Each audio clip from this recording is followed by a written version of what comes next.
Ravens owner Steve Bisciotti makes a rare appearance in front of media as Ravens fans await the next steps for Baltimore now. The team still vetting through head coaching candidates to replace John Harbaugh. Bisciotti holding a presser for the first time in 8 years. And for this newscast, joined by sports director Alex Glaze. Alex, a lot to break down here. Bisciotti talked about how he fired Harbaugh to Lamar's contract, and you were there for all of this. Such a wide-ranging press conference. It lasted about an hour, and as you mentioned, you rarely hear from Steve Bisciotti, so it was interesting to hear his opinions on a lot of things. But first, you want to talk about the firing of John Harbaugh. You know, Bisciotti talked at length about how emotional of a decision that was. He did it over the phone. He said it wasn't an easy decision to make, but it wasn't a decision that he made because of any loss or because of this lost season.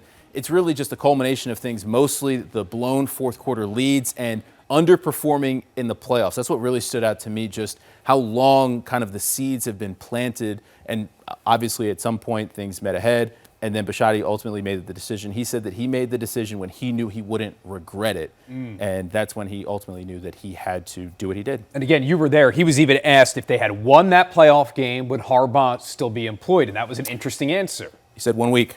Wow. So clearly that Tyler Loop miss didn't have anything to do with this decision. It just sounded like it was time. I mean, John Harbaugh is a guy that had been coaching here in Baltimore for 18 seasons, and they've gone through a lot together, right? I mean, he called John his brother, said that he loved him multiple times today, and just really spoke about what stuck out to me also, the conversation that he had on the phone.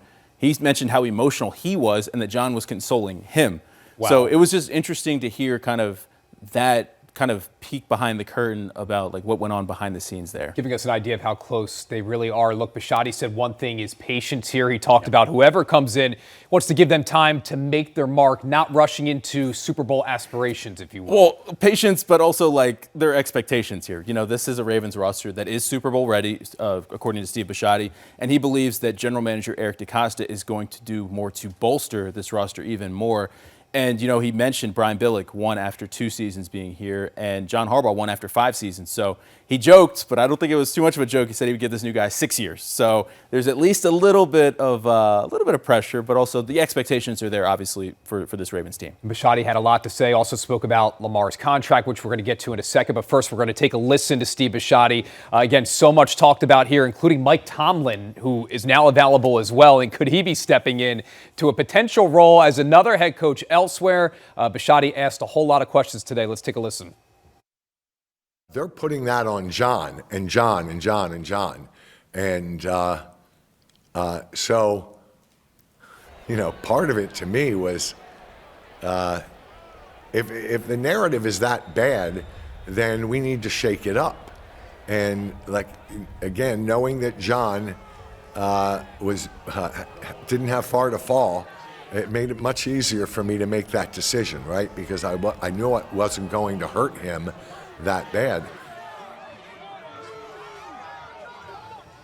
That was Steve Bisciotti talking about just the outside noise growing louder and louder this year. Something that he doesn't normally pay attention to, but it just got to the point where he said that he just had to step in and do something to protect his friend. Yeah, it gives you an idea really, again, of how close these guys were. Not just those two, but Eric DeCosta. We know all three of them been together for so long. Well, it's also interesting because now we're talking about what does the future look like for the Ravens, right? And you would think Steve Bisciotti would be the guy who's going to select this next head coach, and he ultimately is, obviously. But Eric DeCosta, Sashi Brown, and Ozzie Newsome are going to be the people that Steve Bisciotti wants to select this coach. So ultimately, they're going to go through this process. They're interviewing guys right now. They're going to bring Steve about 4 or 5 finalists, he says. He says he wants Lamar Jackson to be involved in that process as well. So he's not making the decision, but he will certainly be involved in this. Has a say, but no power. Those are Steve Bisciotti's words. So it sounds like it's going to be a collaborative effort ultimately on, or I shouldn't say that. Steve Bisciotti is going to make the decision, right? But he's going to listen to all opinions before he makes that decision. And Super Bowl roster, as you said, expectations still high. Doesn't matter who's head coach there. Alex, great breakdown. Thank you for joining us in studio tonight.